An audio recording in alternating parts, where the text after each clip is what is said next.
Hi ಎಲ್ಲೋ ಎಲ್ರಿಗೂ ನಮಸ್ಕಾರ. Welcome back to my channel. ಇವತ್ತಿನ ರೆಸಿಪಿ ಬಂದು ಗಸಗಸೆ ಪಾಯಸ. ಆಲ್ರೆಡಿ ತಮ್ಮನೇಲಲ್ಲಿ ನೋಡಿದ್ದೀರಾ ನೀವು. ಫಸ್ಟು ಬೆಲ್ಲ ಚೆಚ್ಚಿ ನೀರಿಗೆ ಹಾಕೊಂಬಿಡಿ, ಸೊ ಕರಗುತ್ತೆ. ನಾವು ಬೇರೆದೆಲ್ಲ ಪ್ರಿಪೇರ್ ಮಾಡೋ ಅಷ್ಟರೊಳಗೆ 200 ಗ್ರಾಮ್ ಗಸಗಸೆ ತೊಗೊಂಡಿದ್ದೀನಿ. ಅದನ್ನು ಸ್ಲೋ ಫ್ಲೇಮಲ್ಲಿ ಕೆಂಪಗಾಗೋವರೆಗೂ ಉರಿಬೇಕು, ಆವಾಗಲೇ ಟೇಸ್ಟ್ ಬರೋದದು. ಸ್ವಲ್ಪ ಅಕ್ಕಿ ಹುರ್ಕೊಳ್ಳಿ, ಅದು ಕೆಂಪುಗೆ ಹುರ್ಕೊಳ್ಳಿ. ಒಂದು 50 ಗ್ರಾಮ್ ಅಷ್ಟು ಅಕ್ಕಿ ಹಾಕ್ಕೊಂಡಿದ್ದೀನಿ ನಾನು. ಜೊತೆಗೆ ಬಾದಾಮಿ, ಒಂದು 10 ರಿಂದ 12 ಬಾದಾಮಿ, ಒಣ ಕೊಬ್ಬರಿ ತುರಿದಿರೋದು 1 ಬೌಲ್ ಫುಲ್ಲು.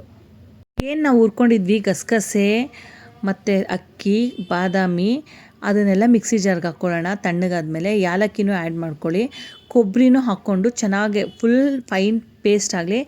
ಒಂದೇ ಸಲಿಗೆ ಆಗದೇ ಇದ್ದರೆ 2 ಸಲ ರುಬ್ಕೊಬೋದು. ನಾನು ಫುಲ್ ನೈಸಾಗಿ ರುಬ್ಕೊಳ್ಳೋಕ್ಕೆ 2 ಸಲ ರುಬ್ಕೊಂಡಿದ್ದೀನಿ ನೋಡಿ. ಇಷ್ಟು ಫುಲ್ ನೈಸ್ ಆಗಬೇಕದು.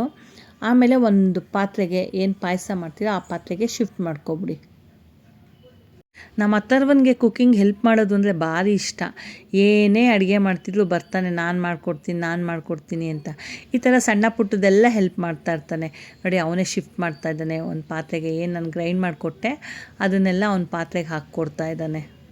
ನನ್ನ ಪ್ರಕಾರ ಮಕ್ಳಿಗೆ ಏನು ಇಂಟ್ರೆಸ್ಟ್ ಇದೆಯೋ ಅದನ್ನ ಮಾಡೋಕ್ಕೆ ಬಿಟ್ಬಿಡಬೇಕು, ಅವಾಗ ಅವ್ರಿಗೆ ಗಲಾಟೆ ಕಮ್ಮಿ ಮಾಡ್ತಾರೆ. ಅದರಲ್ಲೂ ನಮ್ಮ ಅಥರ್ವ ಅಂತೂ ಭಾಳ ಶಾರ್ಪ್ ಇದ್ದಾನೆ ಅವನು. ಬೆಲ್ಲ ಏನು ನಾವು ಕರಗಿಸಿಟ್ಕೊಂಡಿದ್ವಿ ಅದನ್ನ ಸೋಸ್ಕೊಂಬಿಡೋಣ, ಸ್ವಲ್ಪ ಗಲೀಜಿದ್ರೆ ಗೊತ್ತಾಗುತ್ತೆ. ಒಂದು ಸಲ ಬೆಲ್ಲದ ನೀರು ಆ್ಯಡ್ ಮಾಡಿದ ತಕ್ಷಣ ನೀವು ಕನ್ಸಿಸ್ಟೆನ್ಸಿಗೆ ತಕ್ಕನಾಗೆ ನೀರು ಆ್ಯಡ್ ಮಾಡ್ಕೊಳ್ಳಿ. ಸ್ವಲ್ಪ ತೆಳುಗೆ ಇರಬೇಕಿದು, ತುಂಬ ಗಟ್ಟಿ ಮಾಡ್ಕೊಬೇಡಿ. ಮತ್ತು ಇನ್ನೊಂದು ಏನಂದರೆ ಯಾವುದೇ ಕಾರಣಕ್ಕೂ ತಳ ಒತ್ತಬಾರ್ದು, ಬೇಗ ತಳ ಒತ್ತುತ್ತೆ, ತಿರುಗಿಸ್ತಾನೆ ಇರಿ. ಇದು ಒಣಕೊಬ್ಬರಿ ಎಲ್ಲ ಆಗಿರೋದ್ರಿಂದ ಜಾಸ್ತಿ ಟೈಮು ಬೇಕಾಗಲ್ಲ ಕುಕ್ ಆಗೋಕ್ಕೆ. ಒಂದು 10 ರಿಂದ 12 ನಿಮಿಷ ಉಕ್ಕದಂಗೆ ಕುಕ್ ಮಾಡಬೇಕು. ಅಷ್ಟರೊಳಗೆ ಡ್ರೈ ಫ್ರೂಟ್ಸ್ನ ಫ್ರೈ ಮಾಡ್ಕೊಂಬಿಡೋಣ ತುಪ್ಪದಲ್ಲಿ. ಸ್ವಲ್ಪ ಜಾಸ್ತಿ ತುಪ್ಪ, ದ್ರಾಕ್ಷಿ, ಗೋಡಂಬಿ ಅಷ್ಟೂ ಫ್ರೈ ಮಾಡಿ ಅದಕ್ಕೆ ಆ್ಯಡ್ ಮಾಡ್ಕೊತೀನಿ. ಅದು ಪಾಯಸ ಒಂದು 10 ನಿಮಿಷ ಕುಕ್ ಆದಮೇಲೆ ಅದಕ್ಕೆ ಮಿಕ್ಸ್ ಮಾಡ್ಕೊಳ್ಳೋಣ. 200 ಗ್ರಾಮ್ ಗಸಗಸೆ, ಒಂದು 10 ರಿಂದ 15 ಬಾದಾಮಿ, 50 ಗ್ರಾಮ್ ಅಕ್ಕಿ, 1 ಬೌಲ್ ಕೊಬ್ಬರಿ, ಇಷ್ಟೇ. ಇದು ಗಸಗಸೆ ಪಾಯಸ ಎದೆನೋವೆಲ್ಲ ಬರೋರಿಗೆ ಒಳ್ಳೆ ತುಂಬ ಟೇಸ್ಟಿಯಾಗಿರುತ್ತೆ. ಬೆಲ್ಲ ನಿಮ್ಮ ಟೇಸ್ಟಿಗೆ ಪ್ರಕಾರ ಹಾಕ್ಕೊಳ್ಳಿ. ನಾನು ಇದಕ್ಕೆ 350 ಗ್ರಾಮ್ ಬೆಲ್ಲ ಹಾಕ್ಕೊಂಡಿದ್ದೀನಿ.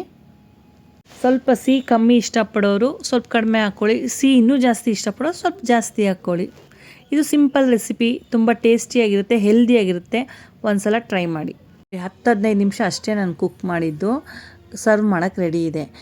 ಟೇಸ್ಟ್ ಮಾಡಿ, ಯಮ್ಮಿಯಾಗಿ. ಚಾನಲ್ ಯಾರೆಲ್ಲ ಸಬ್ಸ್ಕ್ರೈಬ್ ಮಾಡ್ಕೊಂಡಿಲ್ಲ ಈಗಲೇ ಸಬ್ಸ್ಕ್ರೈಬ್ ಮಾಡ್ಕೊಳ್ಳಿ. Thanks for watching.